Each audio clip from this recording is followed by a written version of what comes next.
Así es, amigos, amigas, conocidos, cheros, hermanos, paisanos. Solo el pueblo unido, organizado, consciente, jamás será vencido. ¿Cómo están ustedes? Ahora es nada más y nada menos que el último día del primer mes del año 18. ¿Cómo están? ¿Cómo estamos?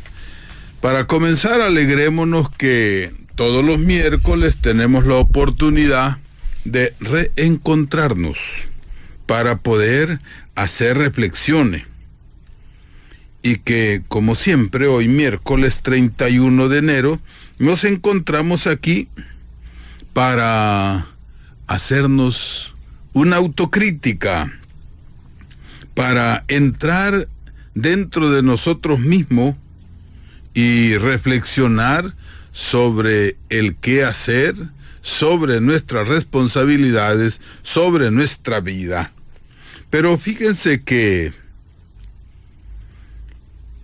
hay una realidad. Nadie puede ser juez de nadie. Pero sí es una verdad que nosotros sí podemos ser jueces de nosotros mismos al revisarnos, porque nadie nos conoce mejor que nosotros mismos a nosotros mismos. Pero esto también tiene que desglosarse, se tiene que profundizar, porque aunque parezca mentira, muchos de nosotros nos tenemos miedo. Nos tenemos miedo, sí. Tenemos miedo a aceptarnos tal como somos. Como dice el refrán, no nos aceptamos porque nadie está a gusto como Dios lo tiene. Siempre nos creemos mejores que los demás. Y si preguntamos a los otros, los de enfrente, los amigos, los vecinos, y nos dan una crítica sincera, como dice alguien, mira, si me permitís, quiero ser sincero, pero te quiero decir que, y si nos dicen algo negativo, porque somos en la mayoría a veces negativos, nos sentimos molestos y ofendidos. Muchos pues de nosotros, al tenernos miedo, no nos logramos reconocer y aceptar. Tratemos pues de hacer un esfuerzo por iniciar esa revisión interna profunda. Los psicólogos le llaman introspección. Un examen de nuestra conciencia. Hagamos, aunque nos cueste, pero hagamos un esfuerzo de hacer un inventario, una lista de cosas buenas como de cosas, no digamos malas, negativas. Tratemos de lograr identificar esas dos partes. Quizá no nos vayamos a los extremos. Hay cosas intermedias que dentro de nosotros mismos no sabremos si colocarlos dentro de lo bueno, dentro de lo malo, pero que nos pertenecen. Y que ninguno de nosotros nos pongamos nerviosos. Hay que serenarse. Porque también el alma necesita una gimnasia, una preparación, un ejercicio para enfrentarnos a nosotros mismos. Enfrentarnos a nosotros mismos parece resultar difícil, porque la sociedad, el mundo en que hemos vivido, no nos ha permitido ser totalmente auténticos, porque en la mayoría de casos estamos grandemente acostumbrados a enjuiciar a los otros, a echarle la culpa a otros, y eso viene casi desde el momento en que todo se lo queremos dejar a Dios, que Dios me ayude para esto, que Dios me va a solucionar este problema, y nos olvidamos del refrán profundo que dice, a Dios rogando y con el mazo dando. ¿Cuántos hasta de Dios queremos depender cuando Dios nos ha mandado a esta tierra para que seamos nosotros, con la capacitación que nos ha dado, inteligencia, corazón y voluntad, para que seamos nosotros que nos enfrentemos a los problemas con la ayuda de Dios. No es Dios que va a resolver los problemas con la ayuda de nosotros. Cuidado con el pensamiento a la inversa que muchos de nosotros tenemos.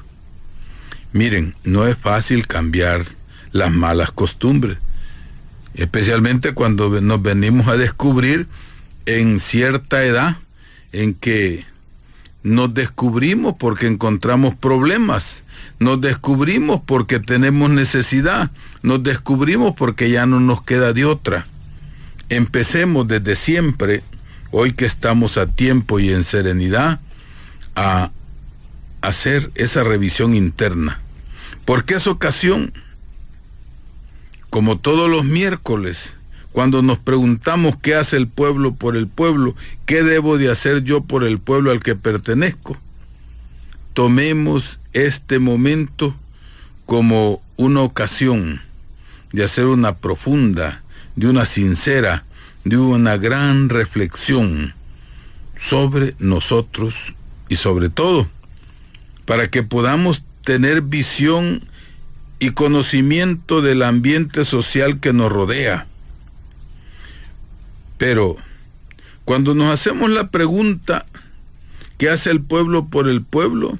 No es para que nosotros nos salgamos del juicio y nos volvamos jueces de lo demás, no. Es para que nosotros nos sintamos pueblo, para que desde dentro del ser pueblo nos responsabilicemos en el aspecto social, en el aspecto político y en el aspecto económico. Palabras que las hemos oído muchas veces, pero quizá el contenido lo tengamos desviado. Cuando hablamos de la responsabilidad social es que superemos el egoísmo y nos sintamos parte de nuestra comunidad.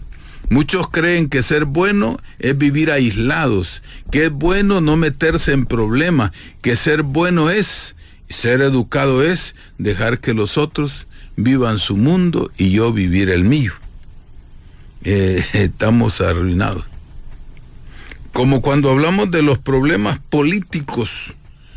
La palabra política se inventó cuando los griegos quisieron encontrar un sentido, una idea para decir que la sociedad y el que pertenece a la sociedad debe de ser un ente político, o que quiere decir que busque el bien de los demás.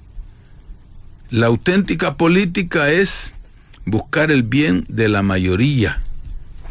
Por eso aquí se confunde mucho la palabra política.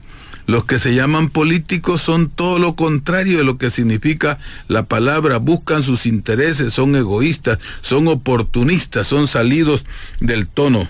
Pero les gusta pronunciar la palabra política. Peor aún, cuando les han dado por el voto, que es el instrumento político, el poder, quieren prohibirle al pueblo hacer política, y el único ser político total y global es el pueblo mayoría, porque todos y cada uno somos seres políticos. Si no, estudiemos un poquito de filosofía, de sociología, de psicología y encontraremos eso, que el ser político es la perfección del ser humano, porque se preocupa de los demás.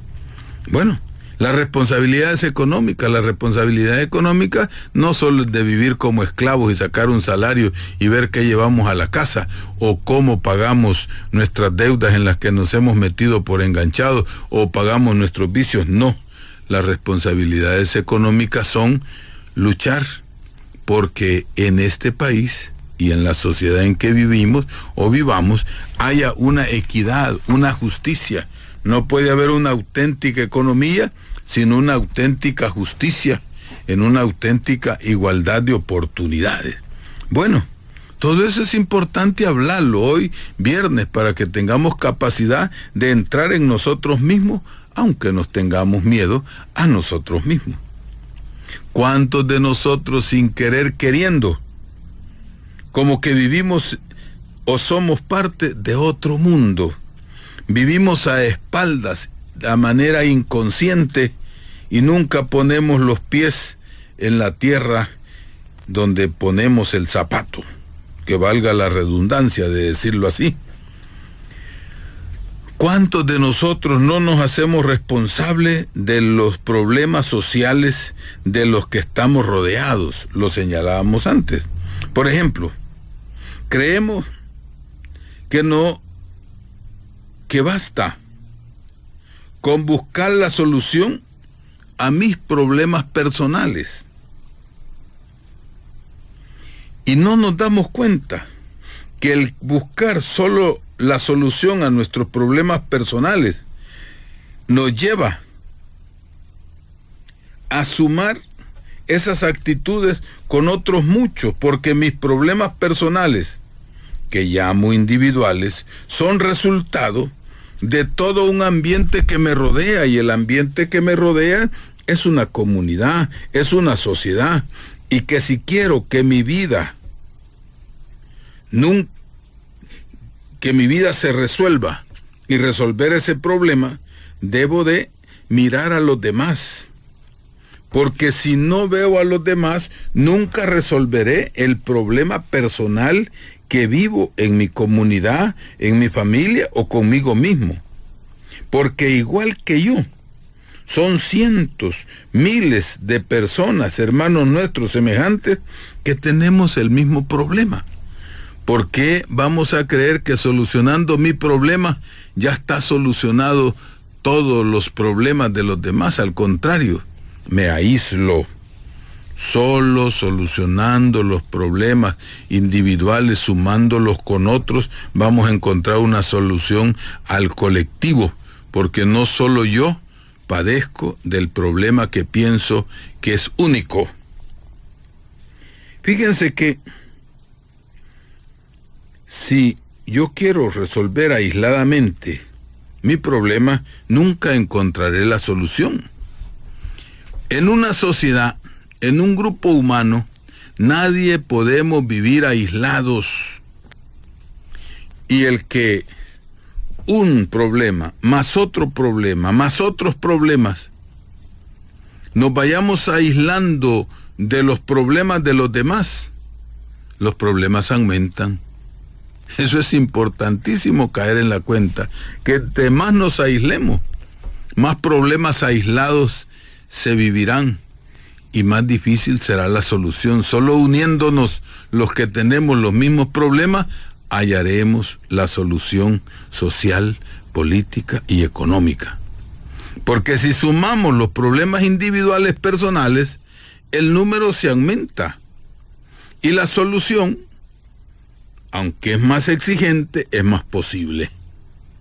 Por eso cada uno de nosotros esforcémonos para no aumentar los problemas del grupo social al que pertenecemos, sumando un problema más.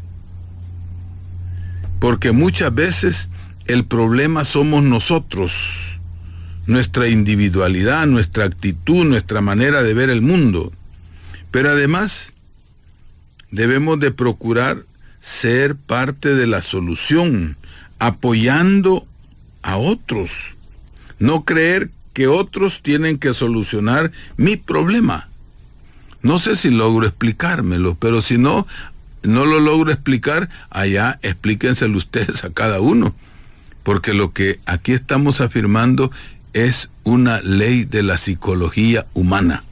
El que se aísla, pierde. Por eso es importante un cambio de actitud, de visión, de pensamiento. Solo así la respuesta sobre qué hace el pueblo por el pueblo comenzará a ser una realidad. Por eso, cada miércoles que nos reunimos, hemos ido encontrando realidades innegables. No cerremos los ojos ante esas realidades, sean positivas o negativas. Si son positivas, aumentémoslas, apoyémoslas. Si son negativas, enfrentémoslas, no dejemos que crezcan. Y las debemos de enfrentar con cierta preparación. Tampoco es de creer que solo con pura voluntad se arreglan las cosas. La voluntad es la base. Pero pura voluntad sin contenido es como un plato sin comida, que aunque sea de oro, yo no me como el oro del plato, me como la comida del plato, aunque sea de oro. Por eso, preparémonos. La primera preparación es tener una conciencia sincera, una disposición, una humildad. ¿Es fácil? Tal vez no, pero es posible, seguro que sí. Y en base a esa conciencia sincera, en base a una disposición de aprender, de aceptar, de enfrentarme a mí mismo, podemos ser parte de la solución colectiva. E insistimos, no busquemos soluciones aisladas, individuales, porque eso aumenta los problemas. Busquemos la solución de problemas comunitarios, porque en la comunidad somos muchos los que padecemos el mismo problema. No es tan difícil, porque es bastante común encontrarnos con personas, con compañeros, con semejantes, con amigos, con vecinos, que tienen quizá una conciencia muy cerrada. Tal vez nosotros mismos tengamos una conciencia cerrada, invencible, que nadie nos puede cambiar. Qué fácil es oír y común oír decir, es que yo soy así nací. Bueno, si naciste con cáncer, te gusta el cáncer, ¿vas a querer seguir con cáncer o te querés curar? No, es que yo soy así. Nadie es así, nacimos para ser mejores. Lo hemos dicho tantas veces. Ahora, mejores que ayer, y eso da felicidad. Y mañana, mejores que hoy, para ser más felices y mantener la felicidad. Dice que yo no puedo cambiar. Tal vez los tetuntes no cambian, pero si dicen que metemos las piedras al río, se redondean las mismas piedras.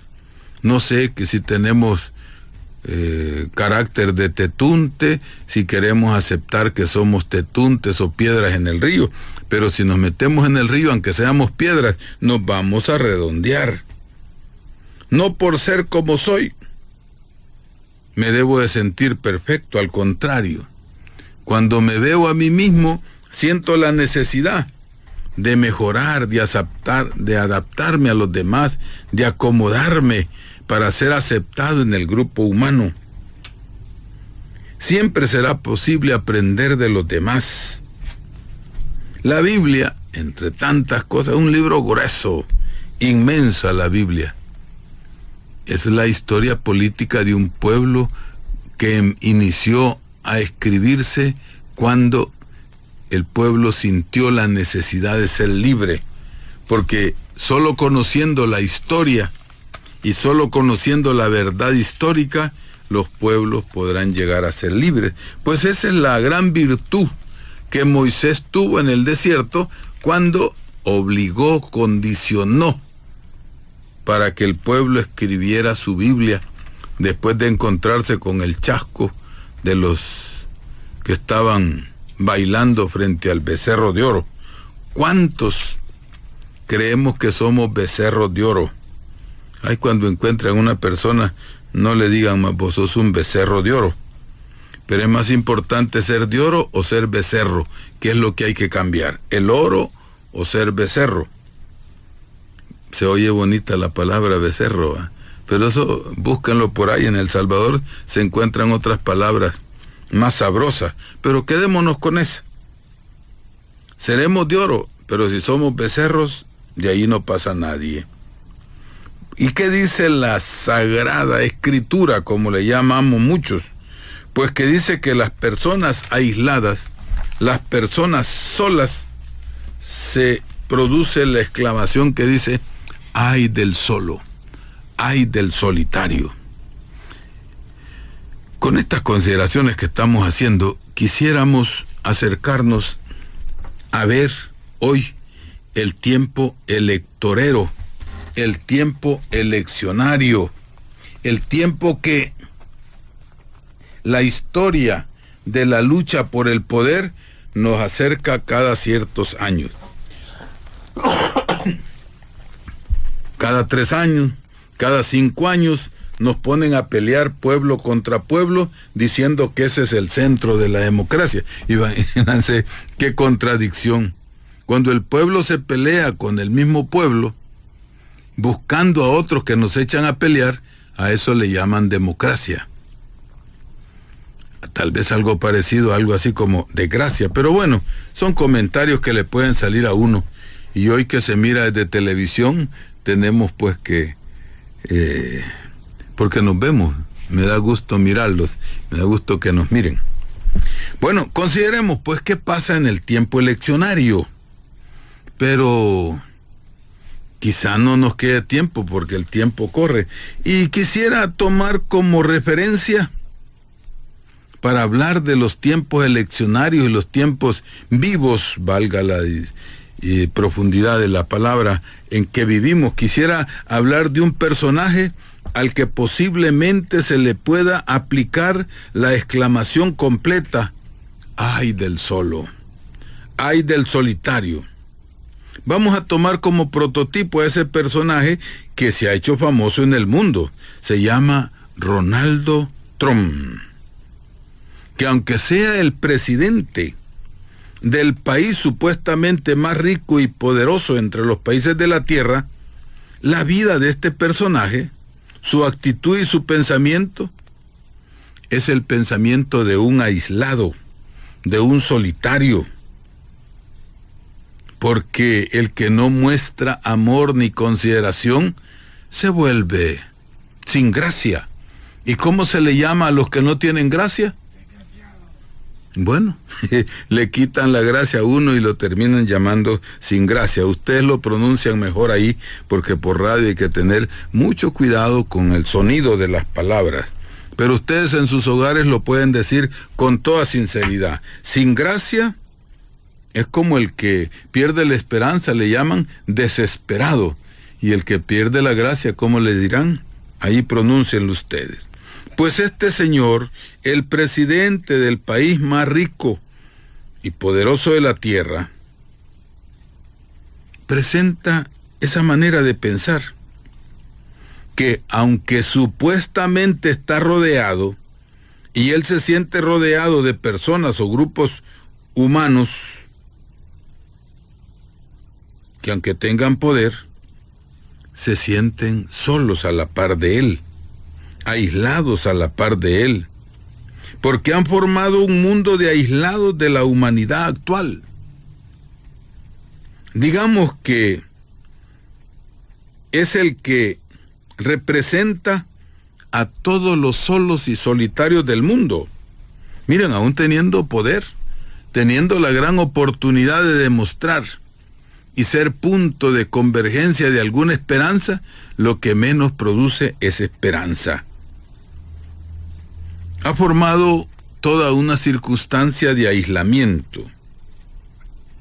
Aunque se reúnan y se encuentren, nunca, aunque estén numéricamente reunidos, están realmente separados y son aislados unos de otros. Digamos pues así, con tanto poder que tiene o cree tener, es un ser humano que no produce esperanza. ¿O a ustedes les produce esperanza este señor? ¿Qué clase de esperanza? Aún entre los que lo rodean, no produce seguridad, ni psicológica ni humana, porque la única seguridad que tienen es que en cualquier momento los puede alejar de él. Así es ese personaje. Es el símbolo actual de los tiempos.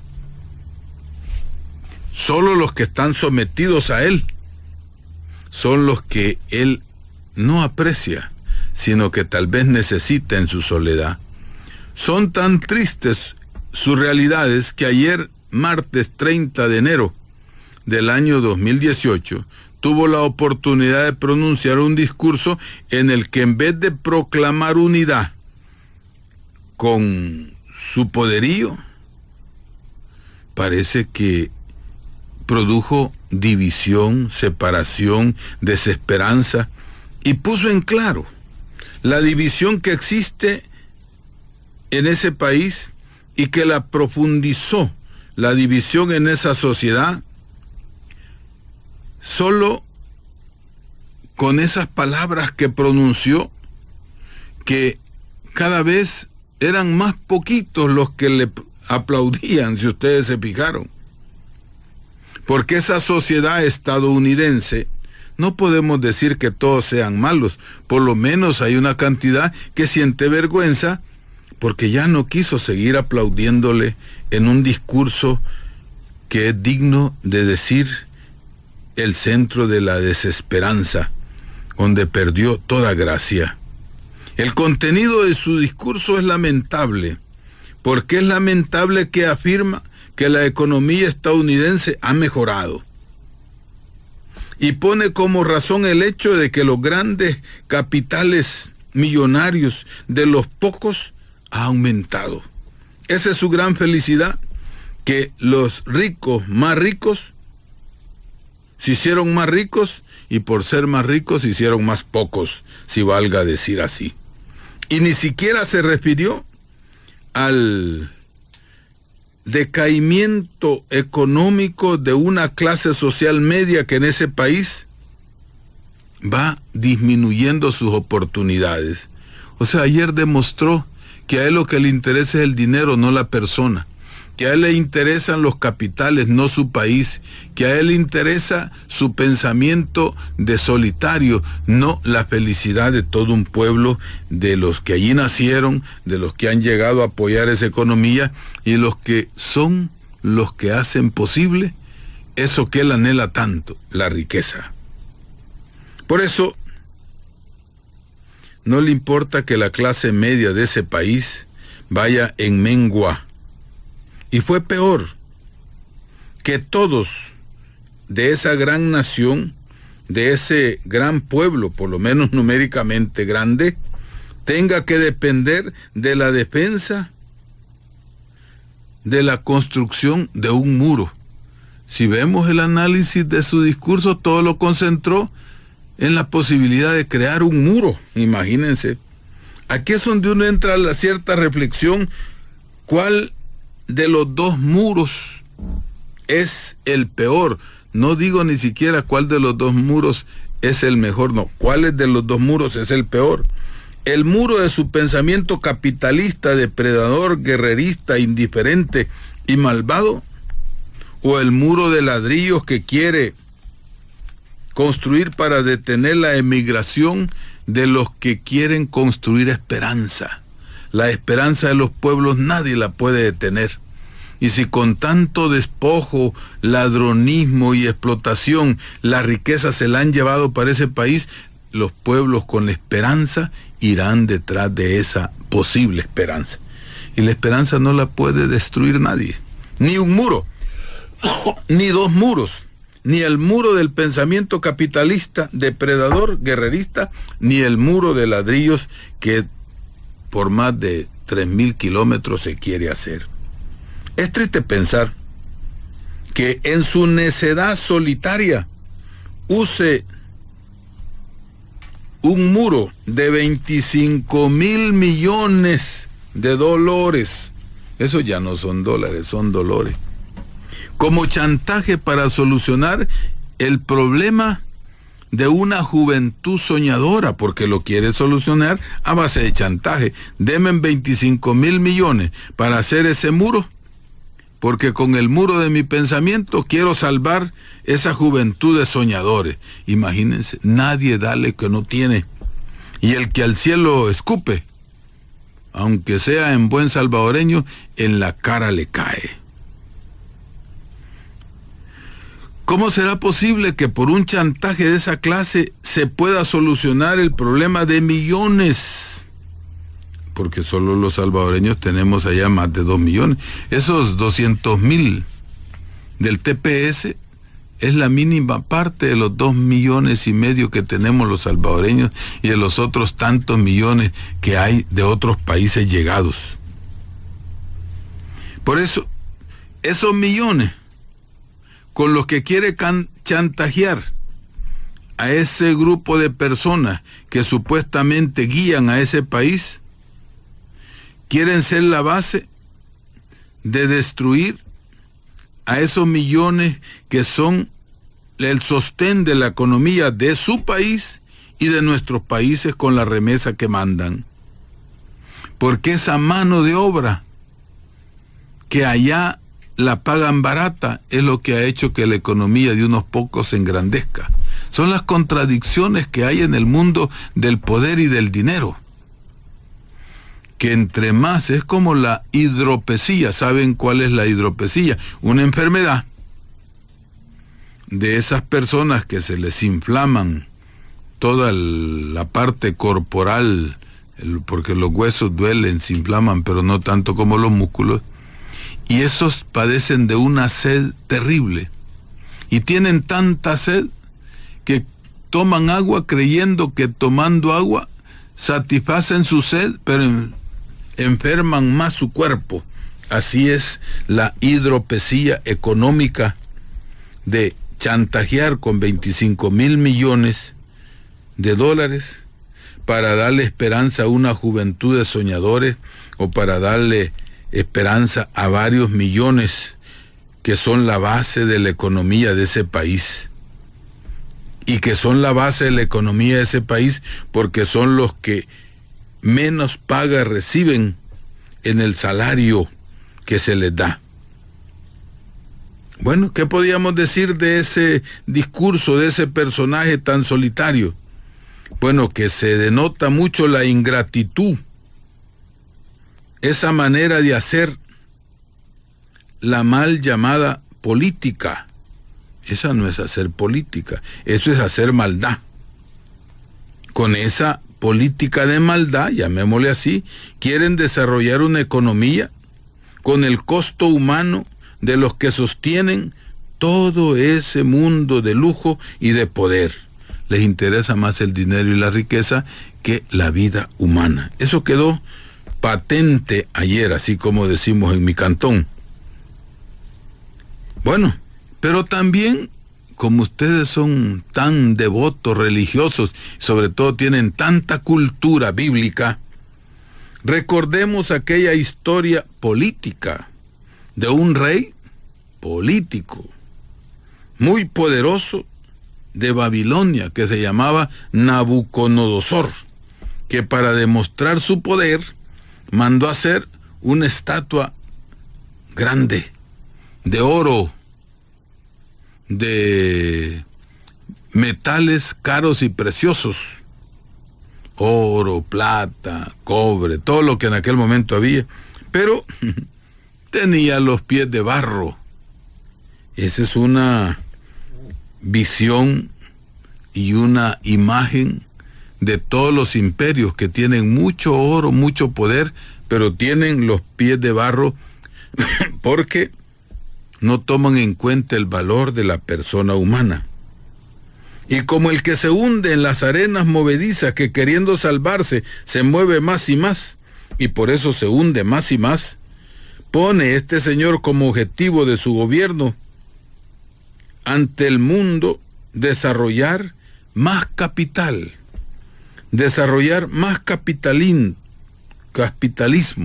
más neoliberalismo, compitiendo con otros países capitalistas. Y para poder competir y ganar y concentrar, habla de guerras, de amenazas, de destrucción a todos aquellos otros gobiernos, gobernantes y países que no concuerdan con su manera de pensar y ver el mundo. Fácil.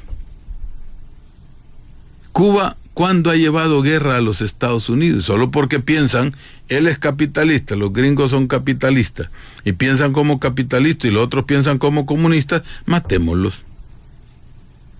Venezuela, ¿qué mal le ha hecho a Estados Unidos? Nada, pero como piensan de otra manera, hay que destruirlos. Y eso como que no nos damos cuenta de que el pensamiento es tan importante. Por eso hoy que estamos en el mundo de las elecciones, veamos qué clase de pensamiento tienen los que nos hablan. Pero vamos a dejarlo para más tarde. Este señor, pues, ayer quiso centrarse como el ombligo de un mundo, hablando de amenazas, de guerras, de destrucción con aquellos que no piensan como él, y que históricamente este discurso quedará como el discurso del martes negro. Eso del negro, del viernes negro, y de aquella historia que decía un negro: cuando yo nazco negro para siempre. Pero los que dicen que son blancos, cuando nacen son rosaditos. Cuando van creciendo, van cambiando de diferentes colores. Y que al final llegan hasta ser pálidos por tanto color que tienen. Y a los negros les dicen, es que este es de color, pero en realidad los de colores son los blancos. Para decir algo así que nos quede grabado, pues, vea, como la contradicción del martes negro, que va a quedar ese discurso como tal. Martes negro, discurso de un martes negro, dicho por un blanco. Y como el que se hunde ni cuenta se da de su desgracia, pone en el centro de su lucha, imagínense, decir que las fronteras abiertas promueven drogas, pandillas, inseguridad, para caer en el ridículo de afirmar que una pandilla salvadoreña es el centro de toda su lucha y plan de seguridad para cerrar las fronteras. Parece mentira. ¿Vea? Por eso es importante que tengamos en cuenta cuál es el mercado más grandioso y más profundo y más rentable de las drogas. Pues ese pueblo. Y nadie da lo que no tiene. Si ahí es donde más se consumen drogas, no puede decir que poniendo un muro se van a quitar las drogas. Entonces de allá van a salir a buscar las drogas a este país que donde dice que van. Bueno, pues miren, nos ha tomado muy en cuenta, eso nos quieren convencer hoy los medios de este país, porque puso la mención en un pequeño país como el nuestro, que vemos que a un presidente de un país tan grandioso pierde la visión del mundo y pone el punto de referencia fuera de base, haciendo referencia a una mara salvadoreña. Cosa triste de saber que es peligroso que un personaje de ese calibre tenga el poder de producir tanta desesperanza, que en sus manos está producir guerras en cualquier momento de mal humor, de cualquier descalabro inmediato, pero que lo que nos toca a nosotros hoy tenemos que tomarlo muy en serio, y a eso quiero llegar, el que veamos el modo como los dueños de los medios de difusión más grandes de este país retoman hoy el contenido de ese discurso. Parece que los dueños de este país, los dueños de este país y de los medios de difusión quieren llamar la atención que nos ha mencionado a nosotros el país, nomás ha mencionado a El Salvador con una mara salvadoreño, pero que en otro momento en que este mismo señor pronunció palabras ofensivas, no hicieron ni defensa, ni tomaron una posición, ni emitieron una opinión que los dignifique. Al contrario, hoy muy cínicamente exponen que a raíz de que del Salvador hay una mara que va para allá y que en eso se centra la defensa y excusa de hacer un muro, y que además de eso este presidente expone y hace un ofrecimiento de conceder la ciudadanía en el lapso de 10 a 12 años a esos que le mantienen su economía. Miren, todo eso es para que le pongamos mucha mente. Y el tiempo se nos va acabando, porque hablar de este señor no es que nos emocione, pero es necesario descubrir que él tiene muchos amigos aquí. Y aquí podemos aplicarle a los dueños de los medios de difusión, que de paso por aquí los tengo, hoy lo pueden ver en televisión. Dime con quién andas y te diré quién eres, porque han exigido los poderosos de este país, poderosos porque tienen dinero, porque siempre han dominado, que no podemos ser enemigos y que no podemos ofender a un personaje como ese que nos ofende, porque ellos no se sienten ofendidos. Bueno, ¿qué podemos decir? Pongámosle atención pues y descubramos que los miembros de las familias ricas y poderosas de este país, que hoy están queriendo conseguir el voto, han quedado muy atrás en la dignificación de nuestro pueblo. Han salido de otros países europeos, aún funcionarios, senadores y desayunadores también, personajes del mundo intelectual y científico y religioso en defensa de Haití, de El Salvador y de África. Solo los salvadoreños que tienen poder y dinero y que quieren seguir gobernando este país no han dicho nada de lo que dijo el señor Donald Trump en su ofensa. Nosotros, los que no queremos ser y no somos como dijo el señor presidente, protestamos. Los que no protestan quizás les gusta ser como señaló el señor Trump. Bueno, si alguien quiere llamar, les damos unos momentitos. Quedamos pendientes con el problema de las antenas, que cada vez se pone, hoy lo ponen en medio de anuncios, los ponen en vallas publicitarias, ahí lo ponen camuflajeadas, pero esos son microondas que nos están haciendo hervir y tostar y cocinar nuestros cerebros. Adelante, ¿quién habla y desde dónde? Padre, buenas noches. Adelante. Muchas gracias. Quiero decirle que cómo va a servir Donald Trump. Si él nació para que le sirvieran, él nació con todo lo que un niño necesita, ¿verdad? Nació con todo, con servidumbre, con mucho dinero. No, entonces, si los papás son luchadores también. Él no nació millonario, él se fue creando dentro de esa sociedad y ha creado ese pensamiento para él que lo quiere repartir al mundo, quiere repartir desesperanza. Pero correcto, adelante, diga él usted. Él nació para que le sirvieran, entonces él nada más es un costal donde el que le trabaja le va echando el dinero. Ese no es un ser humano, ese señor es una cosa que no sirve para nada, porque ahorita no ha empezado a hacer nada, solo a mercantilizar a los migrantes para decir que los va a deportar, que va a hacer destrozos con ellos, y si no le dan para el presupuesto lo del muro, que son como 42 mil millones de dólares. Entonces, por lo tanto, pero no vayamos muy lejos, que así como esta cosa, como que le llaman ser humano, pero no es nada, este señor se compara con la oligarquía de acá, que esta oligarquía le gusta que le sirvan. Entonces, por lo tanto, tiene su partido, el partido que lo protege. Estos son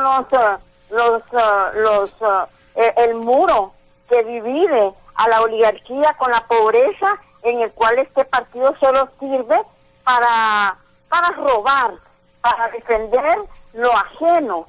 Y lo ajeno, ¿qué es lo ajeno?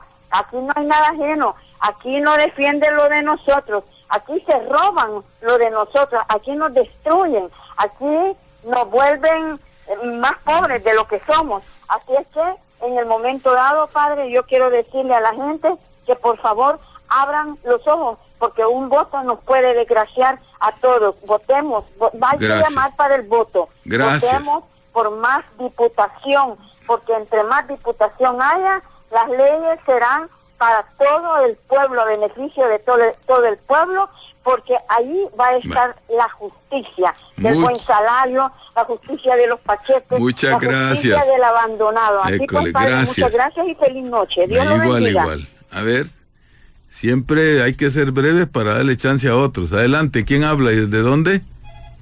Sí, díganos, ¿quién habla? usted padre. Sí.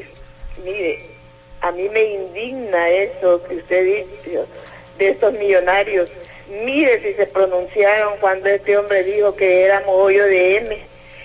Y ellos no son salvadoreños también, no, a ellos también les ha caído eso. Y ahí con una manta que llegaron a ponerlos de arena, diciendo que eran los del frente, con yanqui no sé qué, porque esa manta no la puso del frente, la puso los de arena, madrugaron a poner esa manta. Entonces ahí se hacen la laraca para meter cizaña contra la embajadora y que se la embajadora y que se la embajadora y que se la embajadora y que se la embajadora y que se la